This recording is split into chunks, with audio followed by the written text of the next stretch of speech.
jogadores continuem no time? Olha, eu gosto muito do trabalho dos dois. O PP eu não conhecia tanto, fui conhecer quando eu cheguei aqui. Acho que o contrato dele vence agora 30 de dezembro, se não me engano, né? Se a diretoria se sentir confortável, é um jogador que, dentro do que nós não podemos escrever, novos jogadores, né, até o final do Campeonato Brasileiro. Eu acho interessante a permanência dele. E o Diego, todos sabem da sua capacidade, do seu profissionalismo, do seu trabalho. Eu acho que a direção faz o melhor que pode, o atleta também, os dois, mas é uma decisão muito particular dos dois, né? Eu não quero entrar nessa questão, é uma questão muito deles, a parte financeira eu não trabalho com relação a isso, mas o que eu posso dizer é que o Diego é um ótimo profissional, assim como o Hugo, também é um grande profissional, o César é um baita menino que joga aqui. Essa questão eu não me envolvo na parte financeira, coisa assim, mas todos sabem do carinho que todos... Eu gosto muito do Diego, acho ele um ótimo profissional. Edson Marques, Rádio Esporte Metropolitano. 2019 foi um ano épico para o clube, sem sombra de dúvidas. Entretanto, partindo da premissa que na lei da física toda ação gera uma reação, pode-se dizer que o calendário extenso e a falta de rodízio do Jorge Jesus está se refletindo nesse momento da atual temporada em contusões, desgaste físico e fadiga muscular? Não, seria antiético da minha parte falar que o não rodízio do Jorge Jesus seria fora de questão da minha parte falar. Eu acho que o calendário, o ano, como vem acontecendo, o fato do Flamengo ter sido uma das primeiras equipes, né, a voltar a treinar, depois encerrar o Campeonato Carioca e ter também um tempo parado para voltar a jogar o Campeonato Brasileiro, enquanto outras equipes vinham já daí iniciando sim as suas competições, pode dar um momento de pico mais cedo do que outras equipes. Isso é uma verdade. Então nós estamos tentando recuperar nessas semanas agora, com 3 dias de treinamento forte que você pode fazer, mais forte, tentando recuperar essa condição física. Infelizmente tivemos uma lesão que foi a do Arão, não gostaríamos de ter tido, mas eu não posso afirmar que foi pelo fato de no ano passado não haver rodízio. Não seria injusto da minha parte fazer uma afirmação desse tipo. Fred Uber, GE. Qual sua avaliação sobre o sistema defensivo contra o Santos e sobre a atuação do Natan ao lado do Rodrigo Caio? Já conseguiu identificar no dia a dia o motivo de Léo Pereira ainda não ter repetido o desempenho mostrado no Atlético? Bom, eu acho que a primeira parte da pergunta, o Natan fez um bom jogo. Eu acho que ele e o Rodrigo também foi muito bem hoje no jogo, né? Voltando de lesão, cada vez mais ritmo. Um jogador que eu já conheço há mais tempo, joguei com ele, o treinei no São Paulo, agora treinando aqui novamente. O Natan foi bem no jogo, tranquilo, fez boas arrancadas, construção de jogo, né? Assim como o Léo, quando joga, é um baita jogador. Quem pediu o Léo Pereira aqui foi o Jorge Jesus, se eu não me engano. Inclusive foi um pedido insistente. E se eu tivesse no lugar dele, eu também teria pedido para contratá-lo. Então, assim, demonstra toda a confiança, que não só ele, mas o Gustavo, o próprio Tule, que é um jogador que já veio do ano passado aqui, o Noga, ainda mais jovem, mas um jogador que é promissor. Confio, tenho plena confiança em todos os jogadores da zaga. Agora, eu já tinha colocado o Natan contra o Atlético Goianiense. Hoje foi o segundo jogo que o Natan fez comigo. Ele entrou, acho que no intervalo, se eu não me engano, do jogo contra o Atlético Goianiense. Entrou hoje, fez uma grande partida. Mas não quer dizer que eu botei o Natan por falta de confiança em outro jogador. Uma oportunidade que ele teve de jogar e a gente faz a avaliação com mais calma, depois, pós-jogo, vendo pela TV, câmera aberta, o que cada um produz. Mas em momento algum, a atuação dele reflete negativamente em qualquer coisa do Léo Pereira. Luciana Zogaib, Rádio Ferge. Depois de uma semana cheia de treinos e uma vitória boa e tranquila, em que aspectos você acha que a equipe mais evoluiu e onde ainda precisa melhorar? Eu acho que na parte física a gente evoluiu bastante, a gente cresceu um pouco mais, teve mais volume, mais pressão no adversário. Não podemos, ou menos, não é que não podemos, não gostaria de ter tomado um gol com o placar de 4-0. Tentamos colocar o time mais ofensivo possível, acho que há de se destacar. E eu acredito, posso estar enganado, mas que pela primeira vez os 5 jogadores, Pedro, Gabriel, Arrascaeta, Everton e Bruno Henrique jogaram juntos pelo Flamengo. Posso estar errado, mas acredito que foi a primeira vez que nós conseguimos botar esses 5 jogadores juntos, tentando dar ritmo para todos eles. Então, assim, tentamos ser um time agressivo, ofensivo, mesmo com a ausência do Arão e a entrada do João, que é um garoto e fez um bom jogo também hoje. Nós tentamos fazer o Flamengo produzir, gerar gols, tivemos um descuido. Então, assim, nesse aspecto a gente tem que sempre estar um pouquinho mais atento para não sofrer gols em contra-ataque ou por falta um detalhezinho ou outro, deixar um cruzamento sair, uma finalização. Mas de resto, eu acho que o time vem evoluindo, tem muito para melhorar. O conjunto de 2019 existe aí, né? O time que jogava em 2019 ele existe. Nós temos que fazer ele acordar cada vez mais para ter melhores resultados, para daqui a algumas rodadas a gente poder sonhar em estar mais próximo da briga pela liderança. Marcos Coelho, Rádio Tupi. Qual a importância de ter um jogador com a qualidade e a importância do Gabigol em campo? Eu gosto muito dele. Deu muita dor de cabeça para mim quando jogava contra, então eu já gosto dele por estar a favor, né? Jogando do mesmo lado. Ele teve calma, categoria para bater os pênaltis. Acho que treinou uma semana, fez bem para ele. Doutor Tanuri, nós separamos o Gabriel para fazer essa, não digo nem uma intertemporada, mas para fazer uma semana a mais de parte física. E eu acho que foi de fundamental importância. Ele correu mais, se movimentou mais. Ele é um jogador de qualidade técnica e principalmente finalização acima da média. Quando ele consegue competir mais, ajudar, marcação, pressão, ele se torna um jogador ainda mais completo. Então, para mim é um prazer ter jogadores como ele e o Pedro, por exemplo, que infelizmente é triste você ver contratar o Pedro e ter que deixar o Pedro no banco, né? É triste no bom sentido, né, de você ter que deixar um jogador assim fora, mas nós vamos precisar, para tentar ser campeão brasileiro, nós vamos precisar dos 2, dos 5, dos 6, com o Vitinho, com outros jogadores, com o Muniz, que é da base, enfim, com todos nós vamos precisar, com o Michael. Vamos precisar contar com todos, cada um em determinado momento. Pedro Henrique Torre, ESPN.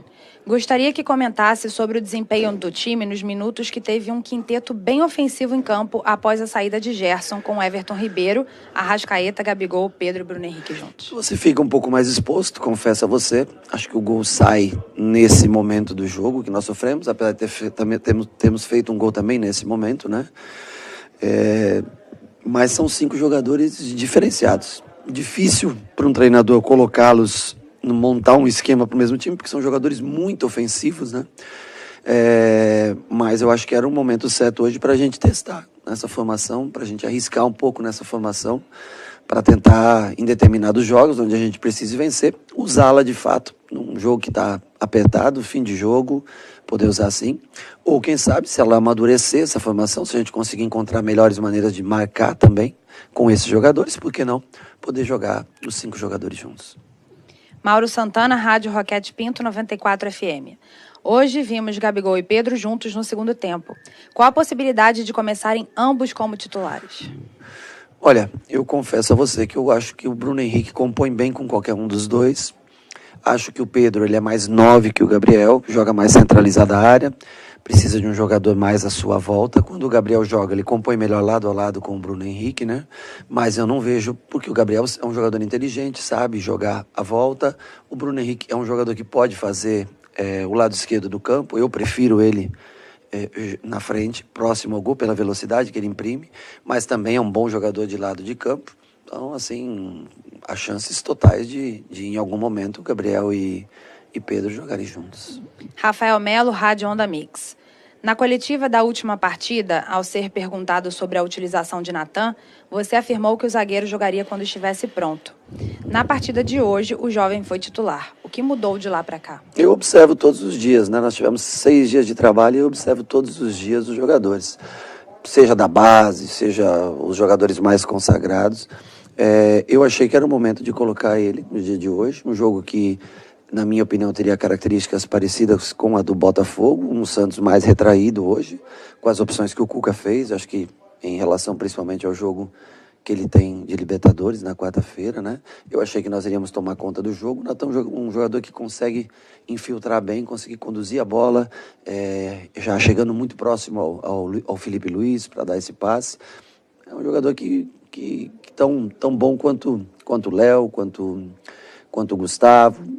Uma oportunidade que foi dada a ele. Ele está sendo observado desde a minha chegada, há quase 30 dias. Eu trabalho com ele diariamente, observo diariamente. Ele já tinha jogado comigo. Não vejo por que surpresa do Natan ter jogado hoje, se ele já tinha entrado no jogo contra o Atlético Goianiense, que foi, acho que, o meu segundo jogo aqui pelo Flamengo. Hoje ele voltou a jogar, sem problema nenhum. Gustavo Henrique, canal Gustavo Henrique dando choque. No aquecimento, o Felipe Luiz elogiou o gramado do Maracanã.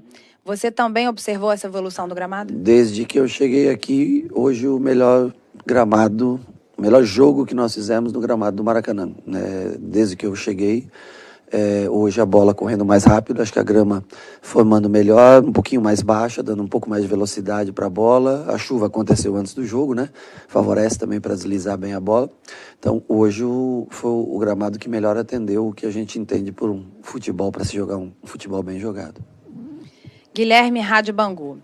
Queria que você falasse sobre a dupla de zaga. O Natan hoje fez o primeiro jogo como titular depois que você chegou. Você já tem uma dupla definida ou ainda está procurando uma dupla fixa para a defesa? Eu olho todos os dias, cada um. Claro que o Rodrigo parece dar uma estabilidade bem maior para qualquer outro zagueiro que jogue ao seu lado, né? Aquele que joga entre Rodrigo e Felipe Luiz tem uma vantagem de ter dois jogadores que cantam muito o jogo, que falam muito o jogo, isso favorece um bom posicionamento, mas nós vamos continuar trabalhando todos os dias. Não é o que você fez na semana passada que garante o teu sucesso na próxima. Não é o que eu trabalhei semana passada que vai me garantir a próxima vitória. Ela garantiu a de hoje. Eu tenho que recomeçar tudo de novo como treinador e trabalhar toda semana. Assim como eles. Eles como atletas também. Vão se escalar naturalmente, cada um vai conseguir se escalar naturalmente nesse time. João Pedro Granete, coluna do Fla.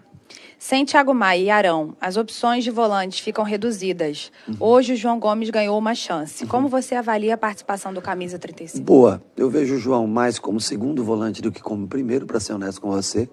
Nesse elenco atual do Flamengo, o único primeiro volante mesmo que nós temos, na minha opinião, é o Arão. Infelizmente perdemos ele, é um jogador importantíssimo, ao meu ver, no esquema de jogo do Flamengo, que joga de maneira bem ofensiva. Ele consegue cobrir bem todos os buracos do campo. Mas o menino fez uma partida ótima para quem, com tão poucos minutos jogados no profissional, um jogador da base vindo e conseguindo fazer. A única coisa que ele quer, você vê que ele quer mais jogo, você vê que ele é um segundo volante de origem, não um primeiro. Mas o Gerson já era um 10, então ele também quer muito jogo.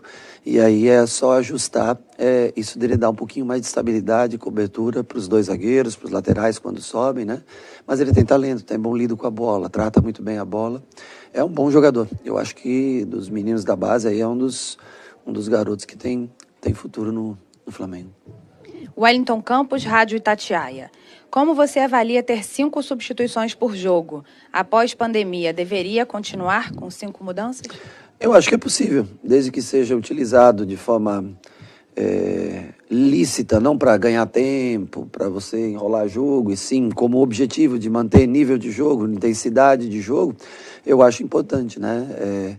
Principalmente equipes que têm bons jogadores, que conseguem ter, de fato, as 5 substituições para tentar melhorar o time ou mudar a característica de um time.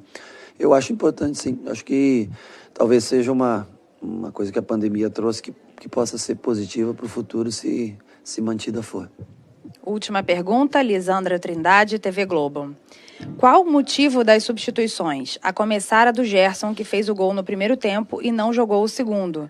E ao longo da segunda etapa, por que preferiu abrir mão de todo o quarteto ofensivo? Não, o Gerson jogou o segundo tempo. O Gerson entrou, saiu por volta de 15, acredito, 15, 16 minutos, não tenho certeza, mas por volta de 15, 16 minutos. O Gerson é um jogador, para mim, diferenciado. Como volante, para mim, na posição que ele atua no Brasil, ele é o melhor cara que joga nessa posição. Ele tem 2 cartões amarelos, joga todos os jogos 90 minutos. E se eu puder economizar um pouco ele, eu vou economizar cada vez que eu puder, porque é um jogador, para mim, que ele é fundamental no meu sistema de jogo. Essa foi uma primeira alteração. Para entrar o Pedro e tentar testar os 5 jogadores, que foram o Arrascaeta baixando para segundo volante, né? E mantendo 4 na frente, com Pedro e Gabriel, Bruno e Everton Ribeiro. E depois as outras trocas foram já mais para a parte final do jogo. Bruno Henrique trabalhou essa semana com um pouco de dor no joelho, também tínhamos que estar atento nisso. Gabriel está voltando, quer queira ou não, voltou de uma intertemporada aí de 7, 8 dias trabalhando parte física. Everton também já um pouquinho cansado no final. Aliás, Aliás, acho que a gente tem as substituições justamente para isso, né? Para você colocar jogadores que são talentosos. O Michael foi contratado aqui para jogar pelo Flamengo. O Pedro Rocha fazia tempo que não tinha uma oportunidade. O Vitinho é um jogador que eu gosto bastante, de intensidade, um jogador que tem ambidestro. Eu sei que sempre há as reclamações, mas é um jogador que deveria ser mais abraçado pelo torcedor, porque ele tem capacidade de jogar no Flamengo. Então, assim, são substituições completamente naturais que aconteceram depois dos 30, 35 minutos do segundo tempo. A exceção foi o Gerson, que foi mais para poupá-lo e testar esses 5 jogadores de frente, como eles se comportam, para ver no futuro, numa necessidade, num jogo mais pegado, num jogo mais próximo, placar do 0-0. Obrigada, Rogério. Boa noite.